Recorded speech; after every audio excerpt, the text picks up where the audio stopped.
चलिए उस बीच आगे बढ़ेंगे। एक और बड़ी खबर आपको बता दें, कोलकाता में अमित शाह की हाई लेवल बैठक हुई है। पश्चिम बंगाल की कानून व्यवस्था पर मंथन हुआ है। वरिष्ठ अधिकारियों के साथ सुरक्षा व्यवस्था पर चर्चा हुई है।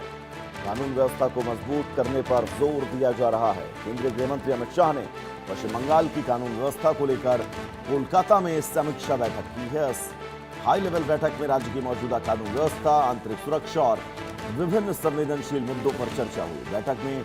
केंद्रीय एजेंसियों और सुरक्षा व्यवस्था से जुड़े वरिष्ठ अधिकारियों ने भी हिस्सा लिया। गृह मंत्रालय की ओर से राज्य में कानून व्यवस्था की स्थिति का विस्तृत आकलन किया गया और सुरक्षा से जुड़े विभिन्न पहलुओं पर समीक्षा की गई। हमारे साथ हमारे सहयोगी रैनिक जुड़े हुए हैं तमाम जरूरी अपडेट्स के साथ। रैनिक, की बैठक क्यों महत्वपूर्ण है, विस्तार से बताइएगा।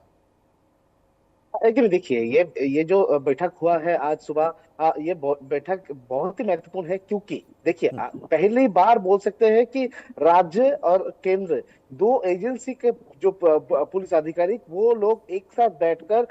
पश्चिम बंगाल के जो कानून व्यवस्था है उसको लेकर चर्चा किए हैं। देखिए, इसके पहले जो मीटिंग होता था उस मीटिंग पर राज्य पुलिस का अलग सा मीटिंग होता था, केंद्र जो एजेंसी था उनका अलग मीटिंग होता था। मुख्यमंत्री के साथ राज्य पुलिस की तरफ से जो सीनियर एजेंट रहते थे उनकी तरफ से मीटिंग किया जाता था। मगर आज जो मीटिंग हुआ वो मीटिंग बहुत ही अनोखा था, क्योंकि एक तरफ अगर देखा जाए तो पश्चिम बंगाल का डीजी वो मौजूद थे, पश्चिम बंगाल का साइबर एक्सपर्ट वो मौजूद थे, पश्चिम बंगाल का कोलकाता पुलिस का जो सीपी वो मौजूद थे, और उसके साथ साथ ही एसटीएफ और जो स्पेशल फोर्सेस है पश्चिम बंगाल पुलिस का, वो जिस तरीके से मौजूद थे उसी तरीके से सीआईएसएफ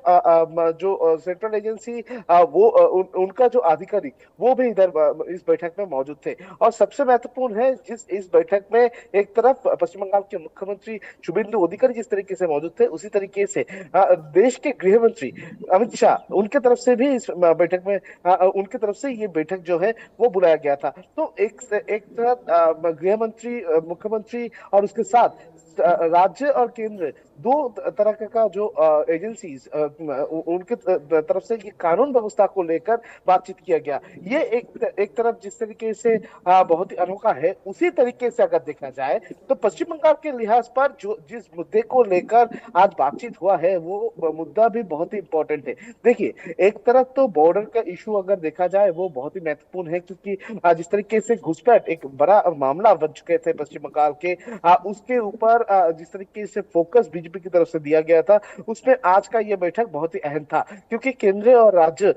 दो एजेंसी मिलकर किस तरीके से इस घुसपैठ को खिलाफ में कार्रवाई करेगा, वो जिस तरीके से जरूरी है, उसी तरीके से जिस तरीके से पश्चिम बंगाल को इस्तेमाल करते हुए स्मगलिंग किया जाता है, वो बॉर्डर एरिया पर जो स्मगलिंग उसको किस तरीके से रोका जा सकता है, उसको लेकर किस तरीके से पेट्रोलिंग ज्यादा किया जा सकता है, उसके ऊपर नजर रखने के बाद भी आज गृह मंत्री की तरफ से कहा गया है। देखिए, सूत्रों के माने तो गृह मंत्री की तरफ से आज बैठक के दौरान पश्चिम बंगाल का पूर्व जो सरकार है,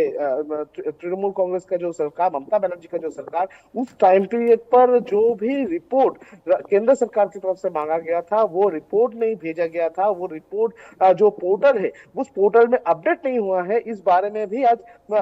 ये मुद्दे को भी आज उठाया गया। उस बारे में आज राज्य के मुख्यमंत्री शुभेंदु अधिकारी की तरफ से स्पष्ट कहा गया कि 1 महीने के अंदर ये जो पोर्टल में अपडेटेशन का काम जो है वो कंप्लीट किया जाएगा। राज्य पुलिस की तरफ से ऐसा आश्वासन आज मुख्यमंत्री की तरफ से दिया गया है। दूसरी तरफ अगर देखा जाए तो पश्चिम बंगाल में जिस तरीके से लगातार लॉ एंड ऑर्डर सिचुएशन को लेकर सवाल उठता था, जिस तरीके से पश्चिम बंगाल में बहुत सारे बार मालदा हो, मुर्शिदाबाद हो, मोथाबारी हो, जिस तरीके का घटना पश्चिम बंगाल में हमेशा देखने को मिलता है, उस घटना को रोकने के लिए क्या क्या पदक्षेप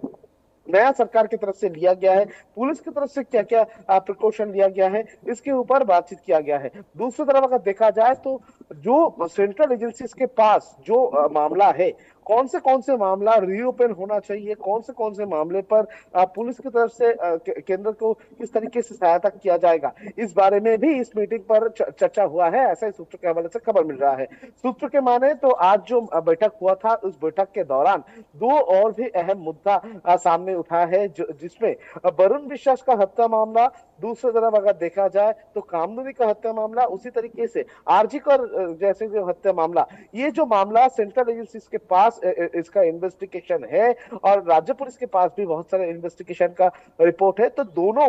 एजेंसी, राज्य और केंद्र, दोनों एजेंसी आपस में मिलकर किस तरीके से इस तरीके का इन्वेस्टिगेशन को आगे ले जाया जाएगा, इसके ऊपर फोकस किस तरीके से किया जाएगा, उसी के ऊपर आज चर्चा जो है वो आज गृह मंत्री की तरफ से किया गया है। दूसरी तरफ और एक बड़ा मुद्दा आज गृह मंत्री की तरफ से उठाया गया है, क्योंकि देखिए पिछले कुछ समय से पश्चिम बंगाल में एक आरोप उठ रहा था कि पश्चिम बंगाल में आधार कार्ड हो, वोटर कार्ड हो, जो भी सरकारी दस्तावेज हो, वो फेक आधार कार्ड, वोटर कार्ड तैयार किया जाता था, एक स्कैम चलता था। ये स्कैम जो है, ये जो रैकेट चलता है, इस रैकेट को ब्रास्ट करने के लिए पुलिस की तरफ से क्या प्रिकॉशन लिया जा रहा है, क्या प्लानिंग किया जा रहा है, उसके ऊपर भी चर्चा किया गया है। दूसरी तरफ अगर देखा जाए तो जिस तरीके से फेक आधार कार्ड, फेक वोटर कार्ड को इस्तेमाल करके देश का सुरक्षा के ऊपर एक आंच आते हुए नजर आए थे। अगर 2-3 घटना अगर देखा जाए, मुर्शिदाबाद का घटना, जिस जगह से मुर्शिदाबाद में फेक आइडेंटिटी कार्ड तैयार करके बांग्लादेशी रेसिडेंट जो लोग रहते थे उनके साथ जंगी संगठन का जोक पाना, इस तरीके का जो घटना, ये घटने को देखते हुए ये जो रैकेट, और बिल्कुल रहने, क्योंकि पश्चिम बंगाल के अंदर आपने जिन बातों का जिक्र किया, कानून व्यवस्था बहुत बड़ा मुद्दा है, घुसपैठ को लेकर बहुत बड़ा मुद्दा है। इन तमाम मुद्दों पर कैसे ये सरकार काम करे और जनता ने जिस विश्वास के साथ सरकार बदली है उस विश्वास पर कैसे खरे उतरा जाए, ये बहुत महत्वपूर्ण है। फिलहाल रहने का आपका बहुत बहुत शुक्रिया। तमाम जरूरी अपडेट्स के लिए आगे बढ़ेंगे, जहां पर बड़ी खबर आपको